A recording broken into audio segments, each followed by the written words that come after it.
Olá, amigos do Café Expresso com Psicologia.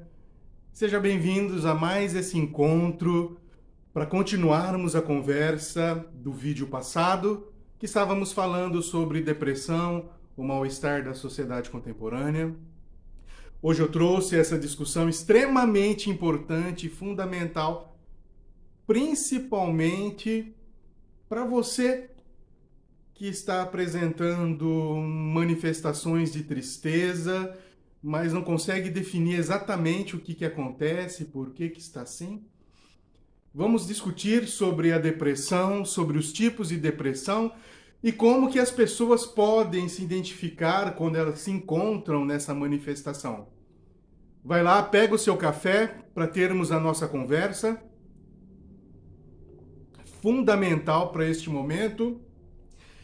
Este momento onde a própria sociedade está adoecida por conta do que aconteceu ou do que está acontecendo com o mundo inteiro, com uma doença que infelizmente acometeu e levou muitas pessoas embora e as famílias estão adoecidas e a depressão é uma manifestação bastante até que comum neste momento.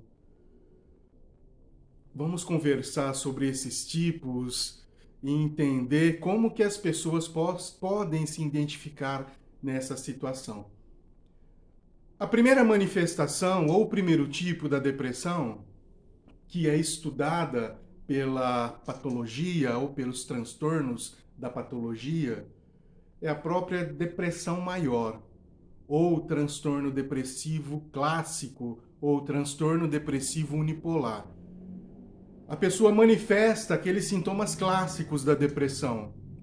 Uma tristeza, mas não é uma tristeza comum, aquela tristeza que a pessoa está apresentando quando algo ruim está acontecendo, de repente esse algo ruim desaparece, ela melhora da depressão. Não, é uma tristeza patológica, mesmo a pessoa, as coisas na vida ou as situações vão melhorando, ela continua apresentando esse sintoma, essa tristeza. Ela apresenta manifestação de sensação de inutilidade, dificuldade de raciocínio, esquecimento, dificuldade para dormir, alterações do apetite, que pode comer demais ou comer menos. A pessoa pode ter a sensação de fadiga, pode ter a sensação de raiva, de nervoso. Essas são as manifestações clássicas. Dores físicas também que as pessoas podem apresentar, como dor de cabeça e outras dores. O segundo tipo de depressão é o transtorno depressivo persistente. O que é esse transtorno depressivo persistente? Aquela pessoa que, de repente, todo mundo, ou a própria família fala assim, essa aí é sempre desanimada, tá sempre triste, não tem vontade, tá sempre um pouco triste, tá sempre falando que tá para baixo. Esse é o transtorno depressivo persistente, que também leva um outro nome, que é distimia. O nome distimia está ficando um pouco para trás. Por que persistente? Porque essa pessoa pode ser que ela esteja com depressão a vida inteira. Mas como as manifestações são leves, não é aquela tristeza tão intensa, aquela tristeza profunda, aquela sensação de fraqueza que ela está desanimada. E todos esses sintomas clássicos da depressão estão menos intensos. Às vezes a pessoa permanece assim a vida inteira e todo mundo a classifica como essa é desanimada, essa ela não tem muita energia, sempre para baixo. Se a pessoa está apresentando isso há mais de 2 anos, pelo menos, ela recebe essa designação, transtorno depressivo persistente. E precisa de tratamento também. Não é uma pessoa que está desanimada, é uma pessoa que é assim mesmo, ela é sempre para baixo. Não. Pode ser que ela esteja realmente com uma depressão. Às vezes ela está a vida inteira nessa situação e acha que está normal. E acha que está tudo bem. Que ela é desse jeito. Não, mas ela não é desse jeito. Precisa de ajuda, precisa de tratamento. Um outro transtorno depressivo, um outro tipo, é o transtorno afetivo sazonal. Temos pouco no Brasil porque está relacionado muito com as questões da manifestação do sol.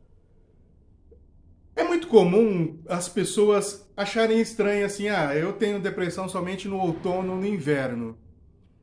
Essas pessoas, elas manifestam essa classificação, esse transtorno afetivo sazonal, principalmente em países que o inverno é mais rigoroso e a manifestação do sol é menos intensa. Então ela tem uma captação da energia solar de uma maneira diminuída. Essa pessoa está apresentando depressão. Só que a depressão sazonal também precisa de tratamento.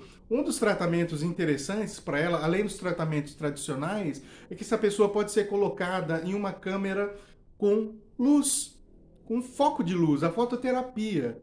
Ela vai receber essa carga de fototerapia de maneira mais intensa. Precisa de tratamento também. Outro transtorno é o transtorno disfórico pré-menstrual e também a depressão perinatal. Esse disfórico pré-menstrual, ela é bastante específico, assim, para as mulheres. É do sexo feminino. Aquele período da tensão pré-menstrual, que a pessoa ou a mulher apresenta essas manifestações desagradáveis, de irritação, vontade de chorar, e toda manifestação, se ela apresenta esse momento de uma maneira muito mais intensa, ela pode estar apresentando esse transtorno disfórico menstrual, que vai ser uma classificação de depressão. É uma classificação bastante atípica, que gera muito sofrimento. A outra questão é a depressão perinatal, ou a chamada depressão pós-parto, mas a depressão perinatal por conta do quê? Porque ela pode apresentar essa manifestação clássica da depressão, esses sintomas, tanto no decorrer da gestação, como após o nascimento da criança, num período de 12 meses. Ela apresenta essa manifestação clássica desses sintomas. Estamos falando, então, de alterações de hormônios. A alteração de hormônios pode proporcionar depressão, a chamada pós-parto ou perinatal, que precisa também de acompanhamento, precisa de ajuda, de assistência. Um outro tipo de depressão é a depressão psicótica. Essa é muito fácil de estar diagnosticando ou estar diferenciando por conta do quê? A pessoa apresenta uma manifestação clássica dos sintomas, a tristeza, o desânimo, toda aquela manifestação, mas ela apresenta manifestações psicóticas, que são as alterações que a gente fala, alterações sensoperceptivas. Ela tem alucinações, ela tem delírios. Alucinações são alterações visual, auditiva, tátil, que a pessoa está apresentando claramente, mas são sintomas. Ou delírios são crenças que a pessoa acredita que são realidades, que é uma verdade. Por exemplo, delírio religioso, delírio de grandeza, delírio persecutório. Ela acredita que toda essa manifestação é uma realidade. Para ela é, mas para as pessoas que estão ao redor, são delírios. E vai diferenciar dentro de uma depressão que está junto com os sintomas. Então precisa diferenciar se essa pessoa não está apresentando um outro transtorno psiquiátrico. Mas a depressão psicótica, ela apresenta essas manifestações claras de alucinações e delírios. O transtorno bipolar é uma doença psiquiátrica que ela também apresenta a depressão, sintomas claros da depressão, manifestações de depressão, que precisa de acompanhamento. O que vai diferenciar da depressão unipolar é que em determinado momento essa pessoa apresenta sintomas de depressão clássico, ela pode entrar numa estabilidade e em outro momento do ano ela pode apresentar manifestações eufóricas, disfóricas, que a gente fala de maníacas. maníacas, que é uma alegria patológica, uma alegria exagerada. Ela pode apresentar agressividade e outros sintomas de euforia intensa, diagnosticando ou recebendo o diagnóstico de transtorno bipolar, que a pessoa então apresenta depressão também. Esses são os tipos, todos eles precisam de acompanhamento, das medicações, das terapêuticas necessárias, da psicoterapia necessária. Eu trouxe isso para que se pudesse diferenciar, e quem ouve, quem está ouvindo, para saber dessas diferenças e da importância de identificar, e que todas elas têm um caminho, um tratamento, uma ajuda necessária. Compartilhe esse vídeo, pessoal, para que as pessoas que estão nesse quadro de depressão consigam se identificar exatamente onde que se encontra as suas manifestações. Compartilhem, conversa sobre esse vídeo e orienta as pessoas a procurar ajuda. Tá certo, pessoal? Um grande abraço e vamos nos falando!